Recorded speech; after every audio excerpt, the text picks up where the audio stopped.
Hello everyone. मैं हूं निरंजन सिंह और आप देख रहे हैं छात्र व्यू। तो आज भारत और चीन के संबंध जो हैं उनके बारे में बात करेंगे। अभी हाल ही में हम देखते हैं, अभी क्या मतलब कुछ पिछले कुछ महीनों से हम देख रहे हैं कि चीन का जो रुझाव है भारत की तरफ थोड़ा सा नरम पड़ने लगा है। सीमा विवाद भी थोड़ा सा कम होने लगा है और चीज़ें भी थोड़ा सा ऐसे ही लगने लगा है कि फ्रेंडली जो जेस्चर होते हैं वो दिखने लगा है। तो इस टॉपिक के बारे में जानेंगे, क्या हो रहा है उसके बारे में जानेंगे। तो बने रहिए इस वीडियो में। तो अभी खबरें देखें ना, जैसे पिछले कुछ समय की, तो भारत और चीन के रिलेशन जो है किस दिशा में जा रहे हैं या क्या डेवलपमेंट हो रहा है वो हमें पता चलता है। पहली खबर है कि मतलब भारत और चीन जो है डायरेक्ट फ्लाइट सेवा चालू करने वाले हैं दोबारा से। पहले भी चलती थी, लेकिन क्या है कि जो कोविड-19 हुआ था उसके उसके बाद और जो चीन और भारत सीमा पर जो झड़प हुई थी गलवान घाटी के बाद 2020 के बाद, ये जो डायरेक्ट फ्लाइट चलती थी चीन के लिए वो बंद कर दी गई। ये सेवा पूरी तरह से बंद कर दी गई। तो अभी फिर से चालू करने पर सहमत हुए हैं दोनों देश। तो पहली डेवलपमेंट ये है। दूसरा है जो कैलाश मानसरोवर यात्रा जो होती है भारत और चीन के बीच, वो भी दोबारा से शुरू करने पर दोनों देश सहमत हुए हैं। ये भी कोविड-19 और जो है गलवान घाटी जो इंसिडेंट हुआ था उसके बाद बंद कर दी गई थी। अब फिर से इसको रीस्टार्ट किया जा रहा है। उसके बाद जो चीनी इलेक्ट्रिक कंपनियां हैं भारत को 5% डिस्काउंट दे रही हैं जो उनके इलेक्ट्रिक सामान हैं उन पे, क्योंकि एक्चुअली इनके जो सामान है ना वो बिक नहीं रहे हैं। अमेरिका ने टैरिफ लगा दिए हैं बहुत सारे। अब तो 245% टैरिफ तक लगा दिए हैं अमेरिका ने चीन पे। तो दोनों के बीच जो है चीन और अमेरिका के बीच जो ट्रेड वॉर है वो जारी है। तो इनके सामान बिक नहीं रहे हैं। तो ये है कि कहीं भी ठिकाने लगाओ, इस तरीके से इनका एटीट्यूड हो गया है अभी चीनी जो कंपनियां हैं। ऐसा ही हो गया है एक्चुअली। आलू ले लो, कांदा ले लो, इस तरीके का एटीट्यूड है। क्योंकि मतलब काफ़ी सामान रखा हुआ है इनका, पुराना सामान रखा हुआ है, वो निर्यात नहीं हुआ। तो भारत को 5% डिस्काउंट मतलब काफ़ी होता है। 5% डिस्काउंट इलेक्ट्रिक जो सामान होते हैं उन पे। तो चीनी इलेक्ट्रिक कंपनियां 5% डिस्काउंट दे रही हैं उनके सामानों पे भारत को।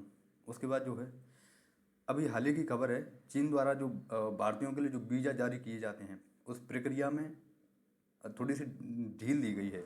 नियम थोड़े कमज़ोर किए गए हैं जिससे ज़्यादा से ज़्यादा भारतीय चीन की यात्रा करें। चीन में भारतीय पर्यटक भी आएँ, भारतीय छात्र भी चीन में पढ़ने के लिए जाएं। तो एक ये फ्रेंडली जेस्चर है चीन की तरफ से कि वीज़ा नियमों में ढिलाई की गई है भारतीयों के लिए। तो एक ये खबर है। उसके बाद जो है हम पिछले कुछ समय से देख रहे हैं जो बॉर्डर पर जो तनाव है उसमें कमी आ रही है। लगातार बातचीत हो रही है दोनों देशों के बीच। और जो छोटे छोटे मुद्दे हैं कहीं कहीं उन पर मतलब धीरे धीरे सहमति बनती जा रही है। मतलब चीन भी थोड़ा सा पीछे हटता जा रहा है बॉर्डर से, या बॉर्डर मुद्दे पे जो अड़ा हुआ था उस पर थोड़ा थोड़ा एक सॉफ्ट अप्रोच के साथ चीन आगे बढ़ रहा है। तो ये सारी अभी हाल ही की खबरें हैं। अभी 3-4 महीने के अंदर ये सारी चीज़ें हो रही हैं। तो ये इससे एक लगता है कि एक फ्रेंडली जेस्चर चीन की तरफ से दिखाई देता है। उसके बाद हम देखें कि कारण क्या हैं इसके। अभी मतलब चीन इतना नरम क्यों पड़ने लगा। 2020 में तो अड़ा हुआ था, झड़प भी हो गई थी भारत और चीनी सेना की। गलवान घाटी इंसिडेंट हुआ था जिसमें भारत के कई सारे सैनिक शहीद हुए थे। चीन के कई गुना जो है ज़्यादा सैनिक मारे गए थे इस इंसिडेंट में। लेकिन चीन तब भी अड़ा हुआ था। लेकिन अब अचानक जो है इतना सॉफ्ट क्यों हो गया चीन। उसका कारण है चीन और अमेरिका के बीच जो व्यापारिक युद्ध चल रहा है वो इसका मेन कारण है। एक्चुअली ये व्यापारिक युद्ध तो दिख रहा है। चीन और अमेरिका जो है हर क्षेत्र में एक जो है लड़ाई के लिए तैयार हो रहे हैं, भिड़ रहे हैं एक्चुअली। जैसे चीन ने अभी 125% टैरिफ लगा दिए थे अमेरिका के सामान पे। उसके जो है जवाब में ट्रंप ने जो टैरिफ है ना चीन पर लगने वाले उनको 245% कर दिया। ये बहुत ज़्यादा है। मतलब चीन के सामान जो है बिकेंगे नहीं अमेरिका में, इस तरीके से हैं। उसके बाद जो है मैंने आपको बताया अब एक्चुअली चीन और अमेरिका के बीच वर्चस्व की लड़ाई चल रही है वर्तमान में जो है। द्विध्रुवीय विश्व है एक तरीके से। ये कहने वाली बात है कि मल्टीपोलर वर्ल्ड है बहुत सारी शक्तियाँ हैं, ऐसा है नहीं एक्चुअली। चीन और अमेरिका ही जो है दो महाशक्ति हैं अभी वर्तमान में, क्योंकि रूस उतना शक्तिशाली बचा नहीं है। 1991 के बाद विभाजन हो गया जब से यूएसएसआर का, तब से यूएसएसआर इतना शक्तिशाली बचा नहीं है, तो उसकी जगह जो है चीन ने ले ली है। तो दो महाशक्ति हैं, दो ध्रुवीय विश्व है, उनमें जो है प्रतिस्पर्धा चल रही है, एक दूसरे का जो है प्रभाव फैलाने की, दबदबा बनाने की, वर्चस्व की लड़ाई चल रही है इन दोनों के बीच। तो ये है कि चीन भी ज़्यादातर देशों को अपने साथ मिलाना चाहता है, अमेरिका भी ज़्यादा से ज़्यादा देशों को अपने साथ मिलाना चाहता है। एक्चुअली ये आपस में तो बड़ी महाशक्तियाँ कभी आपस में नहीं लड़ती, वो क्या है प्रॉक्सी जो है खड़े कर देती हैं और वो प्रॉक्सियों को लड़ाती हैं मतलब।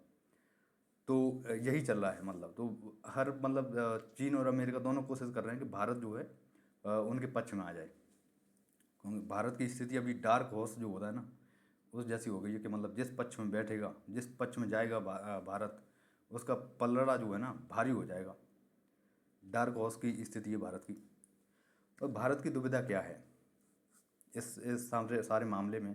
चीन भी कोशिश कर रहा है भारत को अपने पक्ष में लाने की, अमेरिका भी कोशिश कर रहा है भारत को अपने पक्ष में लाने की, दबाव भी डाल रहे हैं साथ ही साथ, पक्ष में लाने की कोशिश भी कर रहे हैं कुछ कंसेशन देके, लेकिन दबाव भी डाल रहे हैं, कभी बॉर्डर पे कुछ, कभी वो किसी तरीके से, कभी किसी तरीके से।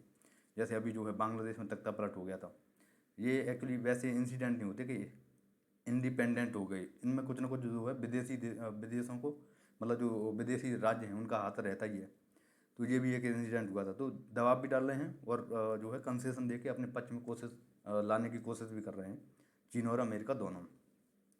तो भारत दुविधा क्या है भारत की कि अमेरिका और चीन में से किसको चुने? पहली बात तो दोनों ही एक्चुअली शक्तिशाली हैं, दोनों लाभ भी होगा भारत को अगर दोनों में से किसी एक को चुनता है, तो हानि भी होगी, क्योंकि दोनों ही मतलब जो है एक्चुअली ऋषि मुनि कोई नहीं है इन दोनों में से, दोनों ही एक्चुअली रावण हैं, दोनों ही मतलब कंस हैं एक्चुअली, है ना। क्योंकि फायदा इनके साथ जाने का, इनमें से किसी के साथ भी जाते हैं फ़ायदा भी होगा भारत को और नुकसान भी होगा, दोनों के अपने फ़ायदा और नुकसान है।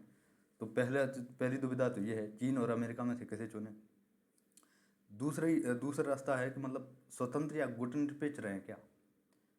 भाई हमें दोनों में से किसी से मतलब नहीं है, हम स्वतंत्र रहेंगे, इस ऑप्शन को चुन सकता है क्या भारत? तो ये दुविधा है भारत में जो है कि कौन सा रास्ता चुना जाए।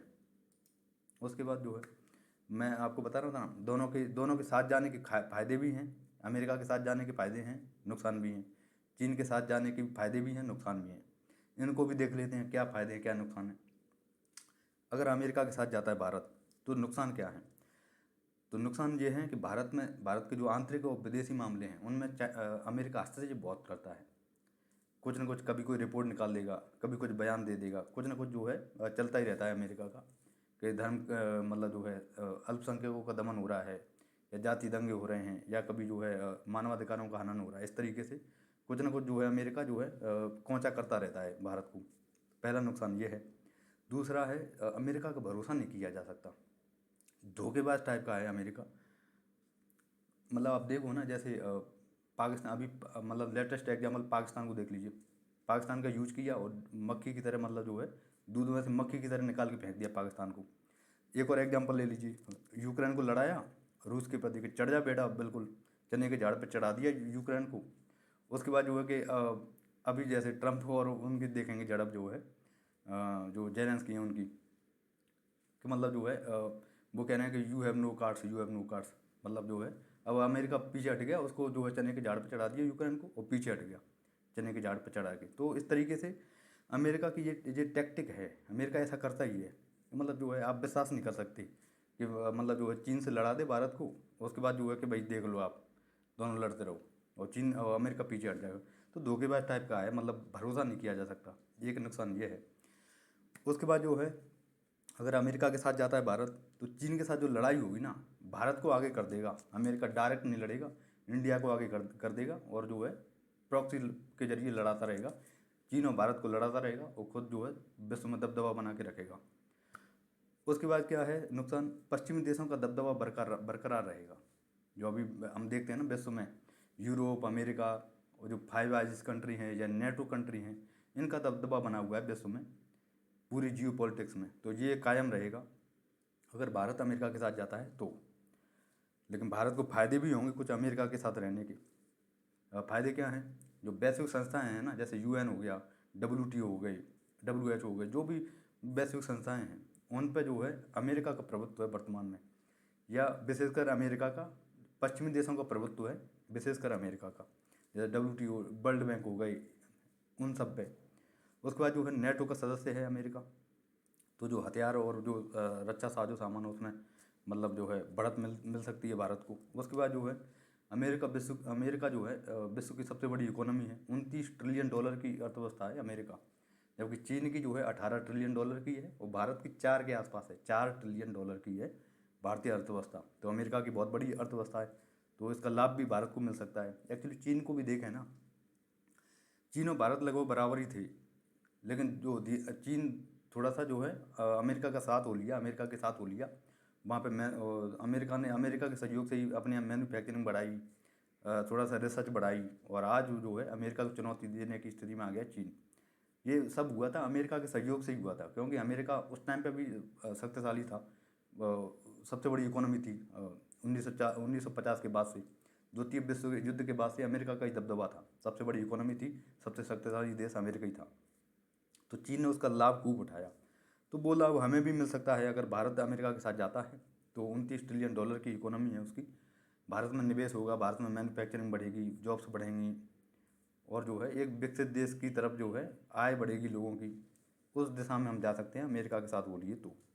उसके बाद जो है आधुनिक तकनीकें हैं, रक्षा सामान है, लेटेस्ट वेपन्स हो गई, और नई टेक्नोलॉजी होंगी, वो सब मिलेगा अमेरिका के साथ जाने पे। उसके बाद जो है वैश्विक स्तर पर अमेरिका की उपस्थिति है। कहा जाता है कि 800 सैन्य बेस हैं अमेरिका के, पूरे विश्व में फैले हुए हैं। ऐसा नहीं है कि केवल अमेरिका खुद की सुरक्षा करता है, पूरे विश्व में जो है इसके नेवल बेसिस, एयरफोर्स के बेसिस फैले हुए हैं। 800 तो अनुमान लगाया जाता है, और भी ज़्यादा हो सकते हैं। उसके बाद जो है भारत की अर्थव्यवस्था में निवेश होगा, मैंने आपको बताया अगर अमेरिका के साथ जाते हैं तो। और जो पूरी पश्चिमी गैंग है ना, जिसको मैं कहता हूँ वेस्टर्न जो गैंग है, गैंग मतलब जो यूरोप हो गया, सारे जो विकसित देश हो गए, जिसमें नेटो आ गया, पूरा यूरोप आ गया, और अमेरिका है ही। उसके बाद जो है G5 कंट्रीज आ गई, वो उन सब का जो है G7 देश आ गई, इन सब का समर्थन और सहयोग भारत को मिलेगा अपना अपना विकास करने में, खुद को बढ़ाने में, इकोनॉमी बढ़ाने में, और तमाम चीज़ें जो है भारत को विकसित राष्ट्र बनाने में इनका सहयोग मिलेगा। तो ये अमेरिका के साथ जाने के फायदे और नुकसान हैं, मैंने आपको दोनों बताई। अब देख लेते हैं चीन के साथ जाने में क्या फ़ायदे हैं और क्या नुकसान हैं। तो चीन के साथ देखते हैं नुकसान क्या है। सीमा विवाद है, भारत और चीन के बीच जो सीमा है उसमें विवाद है। अमेरिका तो दूर बैठा हुआ है, अमेरिका और भारत के बीच कोई सीमा विवाद नहीं है, लेकिन चीन जो है पड़ोसी है, तो सीमा विवाद है भारत के बीच। पूरी जो उत्तरी सीमा है भारत की, हिमालय वाली, जो हिमालय पर्वत जहाँ है वहाँ, वो पूरा मतलब जो है विवादित मानता है चीन। भारत के कुछ राज्यों पे भी क्लेम कर देता है कि अरुणाचल प्रदेश हमारा है, उस तरीके से। उसके बाद जो है भारत को घेरने की रणनीति अपना रखी है चीन ने, जैसे स्ट्रिंग ऑफ पर्ल्स कहते हैं।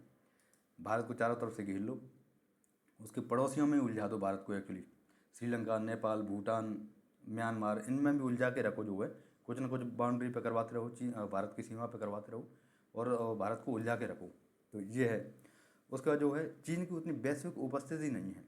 चीन मतलब जो है एशिया में उपस्थित है, जो उसके बॉर्डर्स हैं वहाँ पे कुछ ना कुछ करता रहता है, लेकिन अमेरिका की तरह वैश्विक उपस्थिति नहीं है कि पूरे जो है 800 नेवल बेसिस हैं या 800 सैन्य बेसिस हैं पूरे विश्व में, ऐसा चीन के साथ नहीं है। उसके बाद जो है अंतर्राष्ट्रीय संस्थाओं पे उतना प्रभाव नहीं है जितना अमेरिका का या पश्चिमी देशों का है। तो ये एक ड्रॉबैक है चीन के साथ, चीन उतना मतलब जो है शक्तिशाली नहीं है अभी। उसके बाद जो है आधुनिक तकनीकें चीन के पास उतनी नहीं हैं, काफ़ी डेवलपमेंट भी कर रहा है चीन जो है, लेकिन अभी अमेरिका के स्तर पर नहीं पहुंच पाया है, क्योंकि वो पूरी गैंग है। वो Europe, America, 5 eyes countries, G7, जो सारे मिल के जो कुछ ना कुछ डेवलपमेंट करते रहते हैं, कुछ ना कुछ जो रिसर्च करते रहते हैं।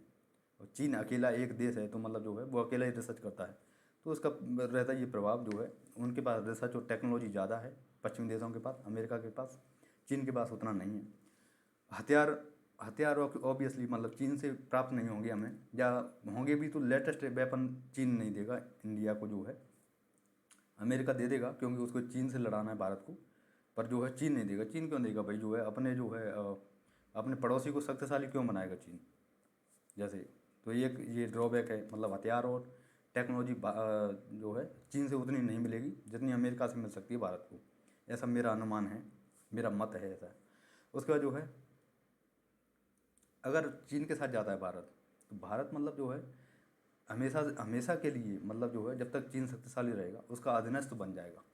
जैसे रूस कमज़ोर हुआ, यूएसएसआर टूटा, रूस कमज़ोर हुआ, तो आप देखें तो मतलब जो है रूस की स्थिति चीन के अधीनस्थ जो होता है ना, सबऑर्डिनेट, उस तरीके की हो गई है।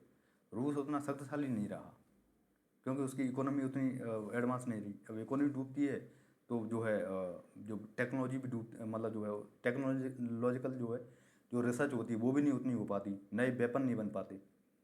तो धीरे धीरे रूस चीन का अधीनस्थ बन गया। उसी तरीके से अगर भारत चीन के साथ जाता है तो भारत को अधीनस्थ की भूमिका में ही रहना पड़ेगा, चीन मतलब बराबर तो नहीं आने देगा। तो एक ड्रॉबैक ये है चीन के साथ जाने का। उसके बाद फ़ायदे भी हैं भारत के साथ भारत के मतलब चीन के साथ जाने के। भारत में निवेश बढ़ेगा ऑब्वियसली, अमेरिका के साथ जाए या चीन के साथ जाए भारत में निवेश बढ़ेगा, इकोनॉमी तो बढ़ेगी, दोनों में से किसी के साथ भी जाए भारत। उसके बाद जो है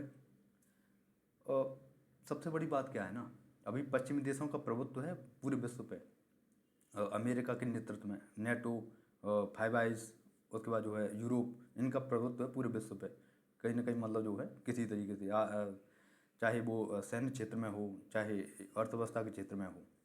लेकिन अगर भारत चीन के साथ जाता है ना, भारत और चीन की दोस्ती हो जाती है, तो मतलब जो विद्वान कहते हैं अभी कि एशिया की सदी हो जाएगी, 21वीं सदी जो है ना एशिया की सदी हो जाएगी। जिस तरीके से अमेरिका और यूरोप का प्रभुत्व है ना अभी विश्व पे, उसी तरीके से भारत और जो एशिया है, भारत चीन रूस ईरान, इन सब का प्रभुत्व हो जाएगा पूरे विश्व पे। मतलब जो है और नई सदी में जो है ये देश शक्तिशाली हो जाएंगे, पूरी सदी जो है एशिया की सदी हो जाएगी अगर भारत चीन के साथ जाता है। और भारत चीन में मतलब जो है एक अंडरस्टैंडिंग हो जाती है, और जो टकराव के बिंदु हैं, टकराव के जो पॉइंट हैं वो समाप्त हो जाते हैं या दबा दिए जाते हैं किसी तरीके से। तो ये एशिया की सदी हो सकती है, ये मतलब जो है लॉन्ग टर्म जो लाभ है ये होगा। उसके बाद जो है अगर चीन के साथ जाता है तो भारत जो है चीन और अमेरिका की जो लड़ाई होने वाली है ना, हर क्षेत्र में लड़ाई, मैं ये नहीं कह रहा कि दोनों परमाणु हथियार लेके एक दूसरे पे फेंक देंगे, पर जो लड़ाई हो रही है जैसे व्यापारिक युद्ध हो गया या अन्य अन्य तरीके के जो क्लैशेस हो गए, कोल्ड वार हो गया, कोल्ड वार तरीके से जो है बयानबाजी, इन सब में भारत पिसने से बच जाएगा। मतलब जो है अगर भारत चीन के साथ जाता है तो मतलब चीन का अधीनस्थ बन गया एक तरीके से, चीन के साथ हो लिया, तो फिर मतलब जो है हम चीन के विरोध में क्यों बोलेंगे फिर, या चीन के विरोध में कोई भी काम क्यों करेंगे। तो दोनों की लड़ाई में पिसने से बच जाएगा भारत, फिर अमेरिका जाने और चीन जाने। तो ये चीज़ हो जाएगी, मतलब एशिया की सदी हो जाएगी और भारत जो है पिसने से बच जाएगा अगर चीन के साथ रहे हम तो भारत तो अमेरिका के साथ जाने के क्या फ़ायदे नुकसान हैं, चीन के साथ जाने के क्या फ़ायदे नुकसान हैं। एक्चुअली फ़ायदे नुकसान दोनों के साथ जाने के हैं, दोनों के अपने फ़ायदे हैं, दोनों के अपने नुकसान हैं। अच्छा, तीसरा ऑप्शन मैंने आपको बताया, अगर भारत स्वतंत्र रहे या गुटनिरपेक्ष रहे, कि हमको दोनों में से किसी से कोई मतलब नहीं है, हम स्वतंत्र हैं भाई, और अपना जो है स्वतंत्र रूप से अपनी विदेश नीति भी चलाएंगे और जो है आंतरिक जो नीति है हमारी, आंतरिक मामले हैं उनको भी स्वतंत्र रूप से संभालेंगे। हमको दोनों में से किसी से लेना देना नहीं है। जैसा कि भारत ने जो है जब भारत स्वतंत्र हुआ तब नीति अपनाई थी कि ना तो यूएसएसआर के साथ जाएंगे हम, ना अमेरिका के साथ जाएंगे, स्वतंत्र रहेंगे। भारत ने स्वतंत्र गुटनिरपेक्ष देशों का एक संगठन भी बनाया था नेम करके, अभी वर्तमान में 120 सदस्य हैं। अब उतना प्रभावी नहीं रहा है लेकिन उस टाइम पे काफ़ी प्रभावी था। तो अगर वही नीति भारत फिर से मतलब अप्लाई करता है तो उसके फायदे और नुकसान दोनों हैं। पहला क्या है, निवेश उतना नहीं हो पाएगा। आप देखेंगे ना जैसे स्वतंत्रता के बाद, अगर मेरा जो मत है, अगर भारत किसी पक्ष के साथ जाता ना, रूस के साथ जाता या अमेरिका के साथ जाता पूरी तरह, तो भारत का विकास होता, मतलब तो वो विकास से हम पिछड़े, हमारी अर्थव्यवस्था उतनी ग्रो नहीं कर पाई, हम स्वतंत्र बने रहे उस चक्कर में, गुटनिरपेक्ष बने रहे उस चक्कर में भारत की अर्थव्यवस्था उतनी उस लेवल पर नहीं पहुंच पाई जिस लेवल पर पहुंच सकती थी। उसके बाद जो है अगर गुटनिरपेक्ष रहे तो चीन और अमेरिका दोनों जो है दबाव डालेंगे, परेशान करेंगे ही भारत को, दोनों अपने पक्ष में करने की कोशिश अभी भी कर रहे हैं और फिर भी करेंगे जो है, अगर भारत ये निर्णय लेता है स्वतंत्र रहने का तो ये इन दोनों का ये कुछ ना कुछ कौचा करते ही रहेंगे, कभी बॉर्डर पे, कभी इस देश से जो है तनाव, कभी उस देश से तनाव, तो ये करते रहेंगे। उसके बाद जो है भारत अलग थलग पड़ जाएगा, दोनों मतलब जो है दोनों की जो वो चल रही है ना लड़ाई, अलग थलग पड़ जाएगा भारत को। मतलब जो लाभ होता है ना, लाभ नहीं मिल पाएगा भारत को एक्चुअली। स्वतंत्र बैठे रहो आप, स्वतंत्र भी बने रहोगे, आपकी विदेश नीति स्वतंत्र भी बनी रहेगी, जो लेकिन जो लाभ होता है ना कि आप विकास कर सकते हो, वो विकास शायद हम पिछड़ जाएंगे उससे। टेक्नोलॉजी जो मिल सकती है हमें, वो नहीं मिलेगी हमें, तो ये नुकसान होगा। उसके बाद फ़ायदा क्या है, स्वतंत्र विदेश नीति होगी, मैंने आपको बताया।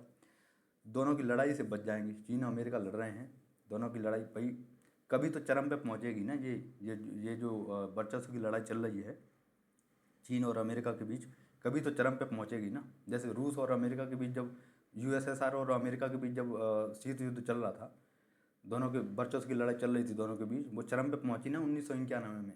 भाई यूएसएसआर हार गया, अमेरिका जीत गया, क्योंकि अमेरिका ने जो है 15 टुकड़े कर दिए थे यूएसएसआर के। पूरे सेंट्रल एशिया अलग हो गया, पूरा जो ईस्टर्न यूरोप के जो देश हैं वो सारे अलग हो गए रूस से। रूस में से जो यूएसएसआर में से 15 देश बना दिए थे अमेरिका ने तोड़ के उसको। रूस जो वर्तमान में उसकी मतलब जो है जो जो उसकी जो उसका जो उत्तराधिकारी हुआ वो रूस हुआ एक्चुअली। रूस बड़ा दिखता है अभी, तो रूस जो है एक शक्तिशाली बना रहा, बाकी छोटे छोटे देश बना दिए, और जो है वो छोटे छोटे देश किसी मतलब के नहीं है, तो अमेरिका जीत गया था उस लड़ाई को। ये लड़ाई भी जो चीन और अमेरिका के बीच चल रही है, इसमें भी वर्चस्व की लड़ाई में कोई ना कोई तो जीतेगा, अभी नहीं तो 50 साल बाद, तो वो चरम पे पहुंचनी ही है।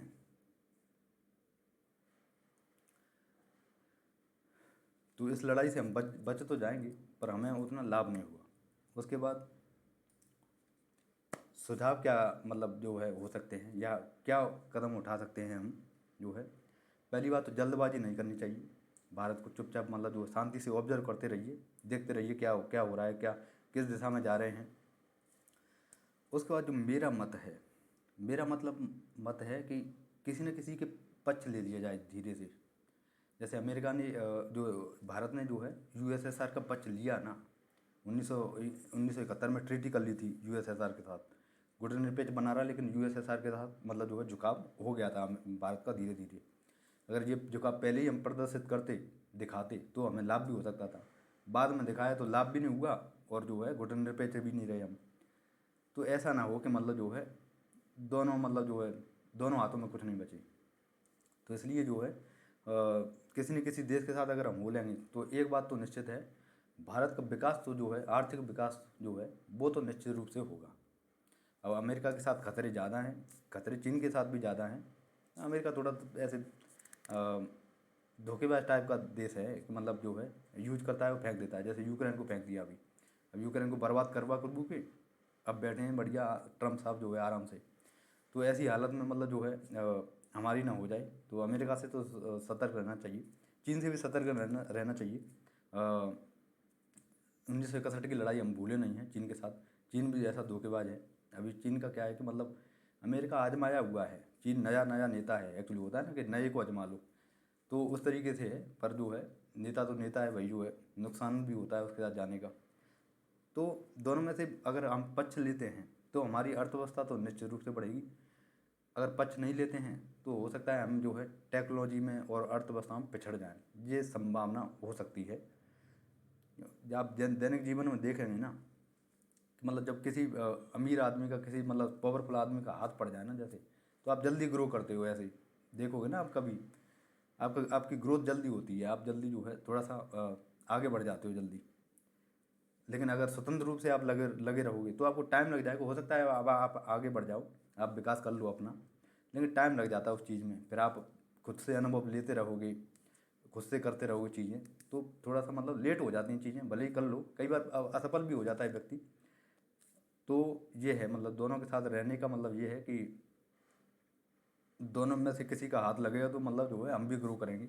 बाकी अगर नहीं भी घुटने पे रहते हैं तो धीरे धीरे भारत बढ़ ही रहा है, थोड़ा टाइम लग सकता है, वो है मतलब जो है। तो ये है इस वीडियो का एंड। Thank you.